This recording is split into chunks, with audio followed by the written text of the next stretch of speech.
की शुरुआत होती है एक मेंटल रिहैब सेंटर से, जहां एक नर्स एक लड़की को खाना लाकर देती है, लेकिन वो लड़की विंडो की तरफ इशारा करके कहती है कि वो अभी मरी नहीं है। नर्स उसे यह सब बहाने बंद करके खाना खाने को कहती है और विंडो के पास जाकर उसे बंद कर देती है। इधर एक औरत उस रिहैब सेंटर की डायरेक्टर से कहती है कि एक हफ्ते से कोई खबर नहीं मिल रही है। डायरेक्टर तब प्लान भी एग्जीक्यूट करने की बात कहती है। यह डिसाइड होता है कि कल इस लड़की को उसकी फैमिली के पास वापस भेजकर दफन कर दिया जाएगा। ठीक तभी वो लड़की चीख पड़ती है और एक इनविजिबल फोर्स वहां मौजूद सभी लोगों को हवा में लटका देती है। डायरेक्टर औरत सबको बाहर जाने को कहती है और उस लड़की को अपने साथ आने को कहती है। तभी वहां पैरों में जंजीर बंधी हुई कोई चीज दिखाई देती है जो ठीक अगले ही पल गायब हो जाती है। फिर वो लड़की उठकर भागने लगती है और अचानक रुककर एक टेबल के नीचे घुस जाती है।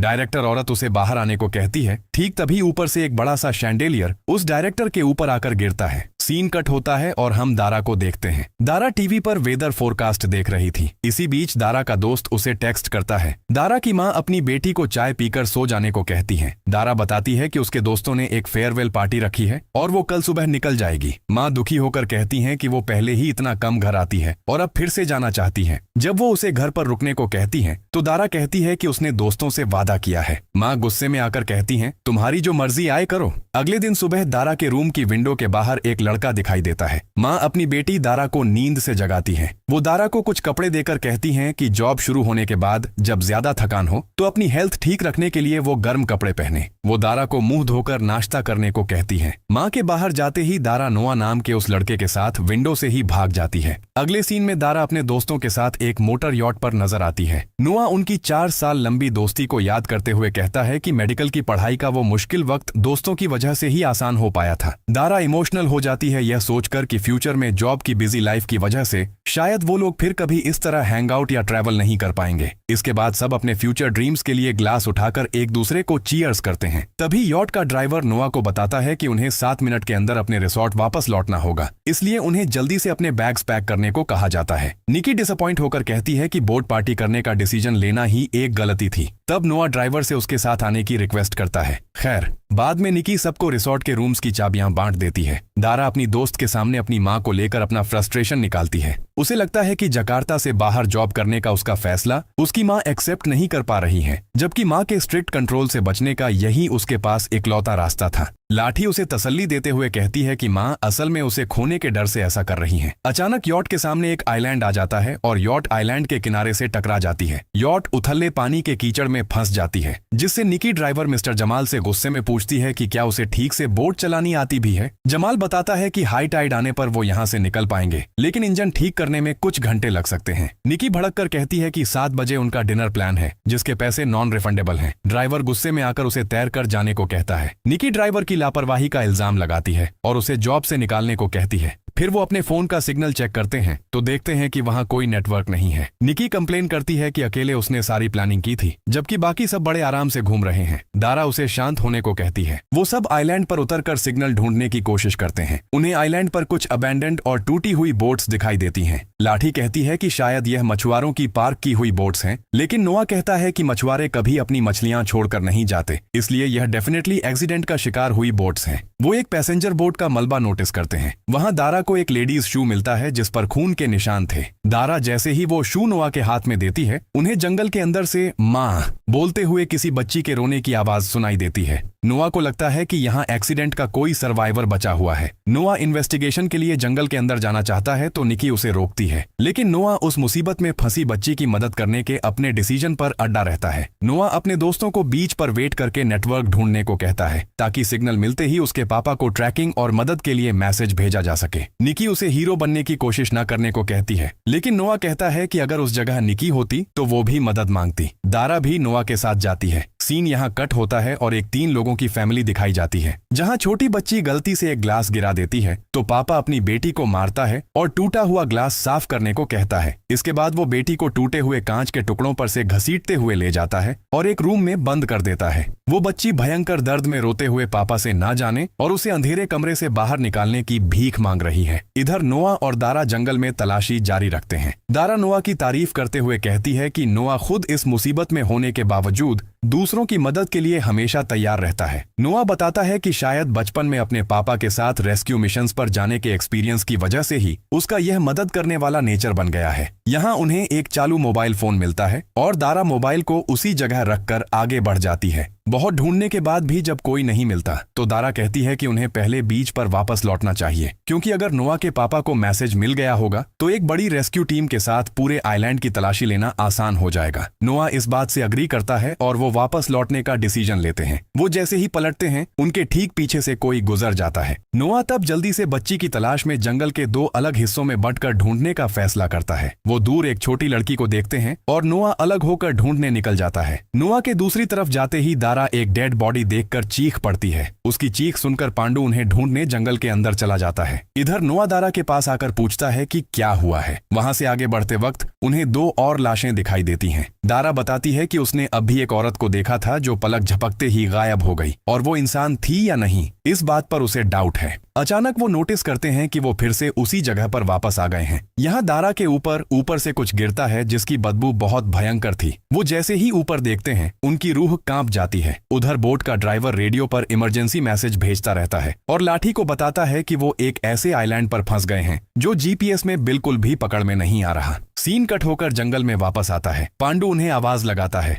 दारा को शक होता है कि सामने जो दिख रहा है वो सच में उनका दोस्त पांडु है भी या नहीं। खैर उन्हें यकीन हो जाता है कि वो असल में पांडु ही है। पांडु जब पूछता है कि वो दोनों इतनी देर से कहाँ थे तो नोआ बताता है कि उन्हें जंगल में बहुत सारी डेड बॉडीज मिली हैं। इसके बाद वो पांडु को वो लाशें दिखाते हैं। फिर दारा पेड़ों के ऊपर लटकी हुई लाशें भी दिखाती हैं। पांडु कहता है कि इन्हें देखकर लगता है जैसे किसी जंगली जानवर ने इन पर अटैक किया हो। दारा सवाल उठाती है कि ऐसा कौन सा जंगली जानवर है जो किसी इंसान को इतनी ऊंचाई तक फेंक सकता है। दारा पांडु को बताती है कि वो लोग एक भूल भुलैया में फंस चुके हैं और यहाँ से बाहर नहीं निकल पा रहे। नोआ दारा को शांत होने को कहता है क्योंकि सिचुएशन सच में उनकी समझ से बाहर हो चुकी थी। इसके बाद वो रस्सी तैयार करके फिर से आगे बढ़ने का फैसला करते हैं। वहां उन्हें कुछ और डेड बॉडीज दिखाई देती हैं और उनकी हालत देखकर वो समझ जाते हैं कि इस आइलैंड पर वो लोग पहले या अकेले शिकार नहीं हैं। पास्ट में भी यहाँ कई लोगों ने अपनी जान गंवाई है। खैर वो वहां से निकलने की कोशिश करते हैं। नोआ बताता है कि बच्ची के रोने की आवाज सुनकर वो खुद को रोक नहीं पाया और उसे लगा जैसे वो बच्ची बहुत तकलीफ में है। दारा और नोआ आपस में बात कर ही रहे थे कि पांडु किसी और तरफ निकल जाता है। पांडु को अचानक वही मिस्टीरियस लड़की दिखाई देती है और उसे समझ आता है कि वो उन दोनों से अलग हो चुका है। वो लोग एक दूसरे के आसपास ही थे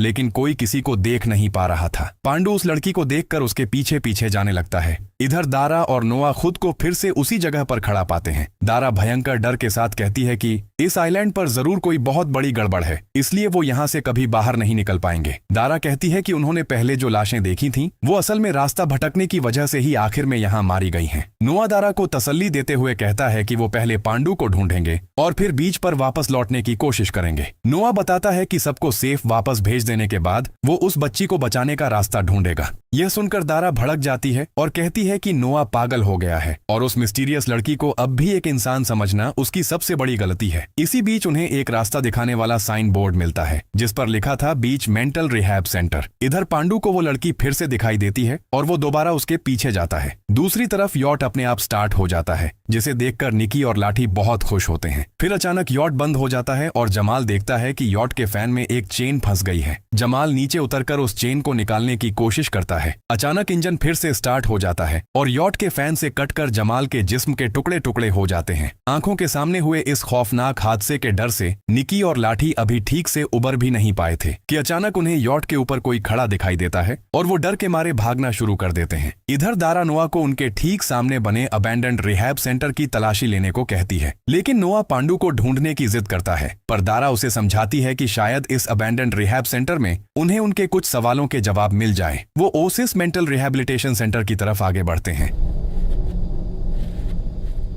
रिहैब सेंटर का मेन गेट लॉक देखकर दारा नोआ को उसे तोड़कर खोलने को कहती है। दारा को जंगल की तरफ किसी की प्रेजेंस फील हो रही थी। खैर दरवाजा खोलकर वो दोनों अंदर घुस जाते हैं। दूसरी तरफ पांडु अभी भी उस लड़की के पीछे दौड़ रहा था। वो लड़की अचानक नीचे बैठ जाती है और घर जाने की भीख मांगने लगती है। पांडु उसे तसल्ली देता है और बीच पर उनकी बोट होने की बात बताकर उसे इस आइलैंड से बचाने का वादा करता है। वो उसे खुद पर भरोसा रखने को कहता है। अचानक एक चेन पांडु के पैर में जकड़ जाती है और उसे एक पेड़ के साथ उल्टा लटका देती है। ठीक तभी उस लड़की का भयानक चेहरा उसकी आंखों के ठीक सामने आ जाता है और अचानक पांडु उस चेन से आजाद होकर नीचे गिर जाता है। पांडु किसी तरह खुद को संभाल कर उठ खड़ा होता है। तभी वो लड़की भयानक ढंग से उसका पीछा करने लगती है। कुछ ही दूर भागने के बाद पांडु परेशान होकर खुद से सवाल करता है कि आखिर वो बार बार एक ही जगह पर क्यों वापस आ रहा है। दूसरी तरफ दारा और नोआ अंदर एक स्केलेटन देखते हैं और उन्हें वहां 10 साल पुराना एक कैलेंडर भी दिखाई देता है। दारा एक फोटो देखकर सवाल उठाती है कि आखिर इतने दूर दराज और सुनसान आइलैंड पर यह मेंटल रिहैब सेंटर कैसे बन गया। नोआ को अपने पापा से सुनी हुई एक पुरानी और दर्दनाक हिस्ट्री याद आती है। पास्ट में गवर्नमेंट रिकॉर्ड्स में दर्ज न होने वाले कुछ अनजान आइलैंड्स पर इन्फेक्शियस बीमारियों के मरीजों या मेंटली डिस्टर्ब्ड लोगों को सोसाइटी और फैमिली की बेइज्जती से बचाने के लिए जबरदस्ती एक्साइल में भेज दिया जाता था। यह आइलैंड भी शायद वैसा ही एक अबैंडन्ड एक्साइल सेंटर है। उन्हें वहां एक मैप पर जनरेटर रूम, स्टोरेज रूम और नर्स स्टेशन मार्क किया हुआ दिखाई देता है। दारा का प्लान था कि पहले जनरेटर ऑन करके इलेक्ट्रिसिटी चालू की जाए और फिर लाउडस्पीकर की मदद से पांडु को सही रास्ता बताया जाए। इसी बीच नोआ के फोन की बैटरी डेड हो जाती है। यहाँ एक आईने में उसी लड़की को देखा जाता है। वो लोग आर्काइव्स रूम, डायरेक्टर्स ऑफिस और पीआर ऑफिस पार करते हुए आगे बढ़ते रहते हैं। दूसरी तरफ निकी और लाठी भी डर के मारे जंगल के अंदर घुस चुके थे। वो एक जगह आकर खतरे का एहसास होते ही अलर्ट हो जाते हैं और अपनी टॉर्च बंद कर देते हैं ताकि जंगल की कोई भी चीज उन्हें देख ना सके। अचानक उन्हें अपने ठीक पीछे चेन खिसकने की आवाज सुनाई देती है। इधर दारा एक रूम में किसी को देखकर नोआ को दिखाती है। नोआ और दारा जैसे ही उसकी तरफ आगे बढ़ते हैं, उनके ठीक पीछे वो भयानक लड़की दिखाई देती है। खैर, वो बेड के पास जाकर ब्लैंकेट हटाते हैं तो वहां उन्हें एक तकिया मिलता है। वो भयानक लड़की अभी भी उनके ठीक पीछे खड़ी थी। खैर, दारा और नोआ वहां चेक करते हैं और उन्हें कुछ ड्राइंग्स मिलती हैं। सीन यहाँ फ्लैशबैक में चला जाता है और हम यहाँ उस लड़की को देखते हैं जिसे उसके पापा ने कैद करके रखा था। लड़की अपने पापा से कहती है, मैंने सुना है कि आप अपने ऑफिस के काम से बोर हो जाते हैं, इसलिए आपको इंस्पायर करने के लिए मैंने दीवारों पर ये ड्राइंग्स बनाई हैं। लेकिन वो जालिम बाप अपनी बेटी पर हाथ उठाता है और उसके बाल पकड़कर उसे घसीटते हुए ले जाने लगता है। वो छोटी लड़की यह सब बर्दाश्त नहीं कर पाती और अपने हाथ में रखी सिजर से अपने पापा को स्टैब कर देती है। सीन प्रेजेंट में वापस आता है और नोआ को लगता है कि यह किसी बच्चे का रूम है। खैर, वहां से वो जनरेटर रूम की तरफ निकल पड़ते हैं। जनरेटर रूम पहुंचकर नोआ जनरेटर चालू कर देता है।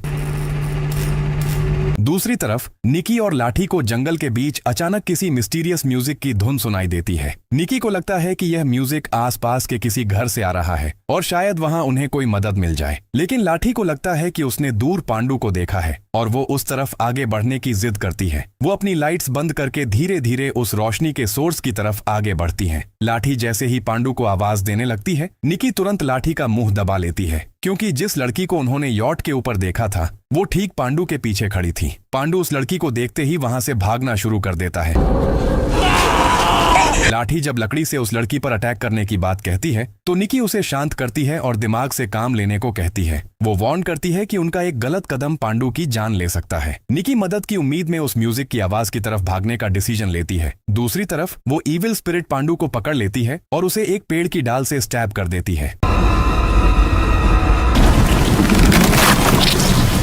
इधर जनरेटर की मदद से इलेक्ट्रिसिटी और रेडियो तो ऑन हो जाते हैं, लेकिन कोई सिग्नल या कनेक्शन नहीं मिलता। तभी दारा सीसीटीवी में बाहर निकी और लाठी को देख लेती है और उन्हें जल्दी से अंदर ले आती है। नोआ उनसे पूछता है कि वो लोग बीच छोड़कर जंगल के अंदर क्यों आए हैं। निकी हाँफते हुए उन्हें बताती है कि बोट का ड्राइवर मिस्टर जमाल मारा गया है और उन्होंने यह सब अपनी आंखों से देखा है। वो आगे बताती है कि बोट अभी भी खराब है और बोट पर मौजूद उसी मिस्टीरियस लड़की ने ही शायद जमाल का खून किया है। जब नोआ पांडु के बारे में पूछता है तो निकी कहती है कि उस ईविल लड़की ने शायद अब तक पांडु पर भी अटैक करके उसे मार डाला होगा। ये सुनकर लाठी भड़क जाती है और निकी को थप्पड़ मारकर कहती है कि निकी ने तो पांडु को बचाने के लिए मदद ढूंढने का वादा किया था, तो अब वो पांडु को मरा हुआ कैसे बोल सकती है। नोआ जब निकी से सच बताने की रिक्वेस्ट करता है तो निकी कहती है कि उन्होंने जंगल में पांडु को पागलों की तरह चीखते हुए सुना था और उसके ठीक बाद उस लड़की ने आकर पांडु पर बेरहमी से अटैक कर दिया। यहाँ लाठी फोटो में उस लड़की को देख लेती है। निकी इस पूरी बर्बादी के लिए नोआ को ब्लेम करती है और कहती है कि अगर उसने हीरो बनने की कोशिश ना की होती तो आज यह मुसीबत उन पर नहीं आती। निकी जब नोआ के पापा की बात छेड़ती है तो नोआ भड़क जाता है और उसे अपने पापा के बारे में कुछ भी बोलने से सख्ती से मना करता है। निकी दारा को भी टोंट मारती है और कहती है कि वो भी सिर्फ नोआ के साथ रहने के लिए ही जंगल में आई है। उनके इस झगड़े के बीच ही अचानक उन्हें बाहर किसी के चलने की आवाज सुनाई देती है। नोआ जैसे ही दरवाजा खोलता है पांडु जमीन पर गिर पड़ता है। तब सब मिलकर पांडु को अंदर लाते हैं और उसे होश में लाने की कोशिश करने लगते हैं, लेकिन उन्हें समझ आ जाता है कि पांडु मर चुका है। नोआ पांडु की मौत के लिए खुद को पूरी तरह से कसूरवार मानता है और बुरी तरह रोने लगता है। वो अफसोस करते हुए कहता है कि वो तो बस सबकी मदद करना चाहता था, लेकिन उसकी गलती की वजह से आज उसके दोस्त इस आइलैंड पर बलि चढ़ रहे हैं और आखिरकार पांडु की भी जान चली गई। खैर, वो लोग पांडु की डेड बॉडी को एक कपड़े से ढक देते हैं। दारा अंदाजा लगाती है कि अगर वो लड़की इस रिहैबिलिटेशन सेंटर की पेशेंट थी तो इन सारे सुपरनैचुरल मर्डर्स की शुरुआत इसी जगह से हुई है। वो कहती है कि अगर उन्होंने जल्दी से इस खतरे का असली सच पता नहीं लगाया तो शायद इस आइलैंड पर एक एक करके सबकी जान चली जाएगी। उन्हें सीसीटीवी फुटेज में मूवी की शुरुआत वाला सीन मिल जाता है।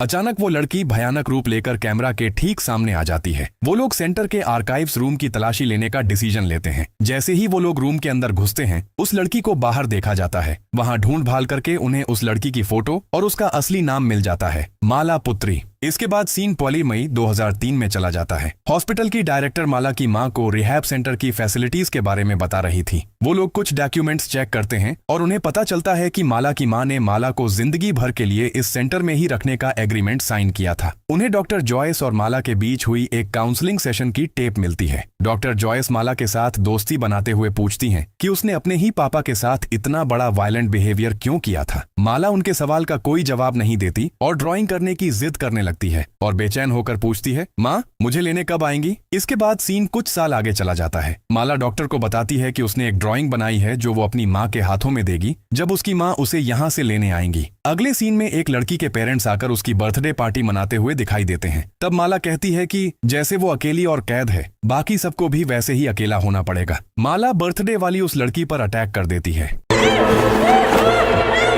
इसके बाद डॉक्टर जॉयस उसे समझाती हैं कि अगर वो ऐसा वायलेंट बिहेवियर करेगी तो वो भी अपने जालिम पापा की तरह ही क्रिमिनल बन जाएगी। माला जवाब देती है कि उसके पापा कहते थे अंदर का गुस्सा और भड़ास निकाल देनी चाहिए, दबाकर रखने से बीमारी पैदा होती है। डॉक्टर जॉयस कहती हैं कि माला अभी तक मेंटली पूरी तरह ठीक नहीं हुई है, इसलिए उसकी माँ उसे लेने नहीं आएगी। माला रोते रोते पूछती है, तो अगर मैं मर जाऊं तो क्या माँ मेरी लाश लेने आएंगी। ये सीन देखकर दारा इमोशनल हो जाती है और कहती है, मुझे अपने घर वापस जाना है। माला को जबरदस्ती आइसोलेशन रूम में ले जाया जाता है और माला जिद करते हुए कहती है कि वो अपनी माँ को यहाँ आने पर मजबूर कर देगी और जब वो मरेगी तो उसकी लाश लेने उसकी माँ को ही आना पड़ेगा। माला को एक बार फिर डॉक्टर जॉयस के पास लाया जाता है। माला तब लगातार यही बोल रही थी कि सिर्फ उसकी माँ ही आकर उसकी डेड बॉडी को दफन कर सकती है। इसके बाद से माला को जंजीरों में कैद एक जिंदगी गुजारनी पड़ती है। वो चारों यह सीन देखकर इमोशनल हो जाते हैं। एक दिन आइसोलेशन रूम में जब सब उसे अकेला छोड़कर चले जाते हैं तो माला किसी तरह वो चेन खोल लेती है और उसे अपने गले में फंसाकर सुसाइड कर लेती है। यह सब देखने के बाद दारा कहती है कि माला की मां असल में बहुत पत्थर दिल थी और उसने कभी भी माला को इस रिहैबिलिटेशन सेंटर से वापस ले जाने के इरादे से यहाँ नहीं छोड़ा था। और जंगल में सुनाई देने वाली माला के रोने की आवाज असल में अपनी मां का वेट करती हुई उसकी भटकती आत्मा की चीख है। दारा को लगता है कि माला की डेड बॉडी अभी भी इसी आइलैंड पर है और अगर उसे ढूंढकर ठीक से दफन कर दिया जाए तो शायद उसकी आत्मा को शांति मिल जाए, जिससे यह सारा ईविल डिस्टर्बेंस हमेशा के लिए खत्म हो जाएगा। वो आपस में काम बांट लेते हैं। नोआ और दारा मॉर्ग के अंदर जाते हैं। दूसरी तरफ निकी और लाठी को शॉवेल ढूंढने की रिस्पॉन्सिबिलिटी दी जाती है। इधर दारा को माला पुत्री का डेथ सर्टिफिकेट मिल जाता है और वो डेड बॉडी चेक करके कंफर्म कर लेती है। लाठी जनरेटर रूम में कब्र खोदने के लिए शॉवेल ढूंढ रही थी और निकी बाहर खड़ी थी। ठीक तभी लाठी के पीछे एक साया दिखाई देता है। इधर नोआ और दारा डेड बॉडी को बाहर ले आते हैं और निकी को जल्दी से शॉवेल लेकर लाठी के साथ बाहर आने के लिए कहते हैं। निकी अंदर जाती है और शॉवेल लेकर लाठी को बाहर निकलने के लिए कहती है, लेकिन जैसे ही वो रूम से बाहर निकलने लगती है अचानक दरवाजा बंद होकर लॉक हो जाता है और लाठी अंदर ही फंस जाती है। निकी पूरी ताकत लगाकर दरवाजा खोलने की कोशिश करती है और लाठी को आवाज लगाती रहती है। लाठी अंदर चीखती रहती है। इसी बीच माला की आत्मा वहां आती है और लाठी के सर में एक रॉड स्टैब कर देती है जो दरवाजे को चीरते हुए दूसरी तरफ से बाहर निकल आती है। इसके बाद दरवाजा अपने आप खुल जाता है और निकी दरवाजे के साथ ही लाठी की लाश को लटका हुआ देखती है। निकी जैसे ही डरकर वहां से भागने लगती है, माला निकी के पैर पकड़कर उसे घसीटते हुए ले जाने लगती है। दूसरी तरफ दारा और नोआ वेट करते करते इरिटेट हो जाते हैं। दारा टेंशन में आकर कहती है कि जरूर निकी ने कोई नई मुसीबत खड़ी कर दी होगी। वो उन्हें ढूंढने के लिए जैसे ही जनरेटर रूम की तरफ आते हैं, उन्हें दरवाजे पर लाठी की बेजान बॉडी लटकी हुई दिखाई देती है। उधर माला की आत्मा निकी को एक रूम में लाकर छोड़ देती है। इधर दारा रोते हुए बुरी तरह टूट जाती है और नोआ से पूछती है कि निकी कहाँ है और आखिर उनके साथ ही यह सब क्यों हो रहा है। नोआ डिसाइड करता है कि वो सबसे पहले माला की लाश दफन करेंगे और उसके बाद निकी को ढूंढकर इस श्रापित आइलैंड से निकल जाएंगे। दूसरी तरफ निकी को फिर से माला की आत्मा दिखाई देती है। निकी तब वहां रखे एक गैस सिलेंडर का वाल्व खोल देती है और अपने हाथ में लाइटर ले लेती है। इधर दारा और नोआ की कब्र खोदने का काम लगभग पूरा हो चुका था। उधर निकी माला की इविल स्पिरिट को खुला चैलेंज करती है। वो कहती है कि वो इस पूरी जगह को बर्बाद कर देगी और अगर वो मरी भी तो माला को भी अपने साथ नरक ले जाएगी। उसकी बात पूरी होने से पहले ही एक चेन निकी के चेहरे पर लिपट जाती है और सिलेंडर्स उसके पैरों में जकड़ जाते हैं। देखते ही देखते निकी के जबड़े का ऊपरी हिस्सा उखड़कर अलग हो जाता है। इधर वो लोग माला की बॉडी को कब्र में रखकर उस पे मिट्टी डालना शुरू कर देते हैं। तभी माला चीख पड़ती है और नोआ को खींचकर अंदर ले जाती है। दारा बाहर से माला की आत्मा के आगे नोआ को छोड़ देने की भीख मांगती है। दारा माला की गलतफहमी दूर करने की कोशिश करते हुए कहती है कि उसकी माँ उसे कभी लेने नहीं आएगी क्योंकि उसकी माँ ने ही उसे इस सुनसान आइलैंड पर छोड़ दिया था। वो रोते हुए रिक्वेस्ट करती है कि प्लीज उन्हें इस आइलैंड से जिंदा वापस जाने का एक मौका दे दो। दारा माला की आत्मा को शांत करने के लिए अपने और दोस्तों के अपनी फैमिली के पास लौटने की तड़प और अपने मॉम डैड से मिलने के प्यार को जाहिर करती है। दारा कहती है कि वो खुद भी अपनी माँ को बहुत मिस करती है। इधर नोआ को गैस की स्मेल आती है और वो जैसे ही लाइटर ऑन करता है, एक भयंकर ब्लास्ट होता है।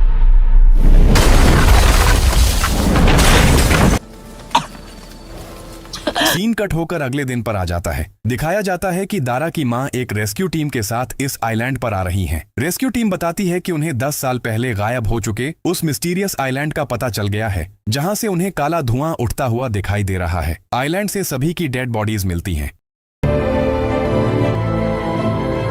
और वहां से सिर्फ दारा को जिंदा बचाया जाता है। आखिरकार दारा ठीक ठाक अपने घर लौट आती है। उसकी माँ बहुत प्यार से उसे नाश्ता करवाने के लिए रूम में खाना लेकर आती है। दारा अपने डर और ट्रॉमा की वजह से बुरी तरह इमोशनल होकर अपनी माँ से रिक्वेस्ट करती है कि वो अब उसे दोबारा कभी अकेला छोड़कर ना जाए। माँ उसे शांत करती हैं और कुछ देर के लिए किचन में जाने की बात कहकर वहां से निकल जाती हैं। ठीक तभी दिखाया जाता है कि दारा भी बिल्कुल माला की तरह ही दीवारों पर वैसी ड्राइंग्स बना रही है।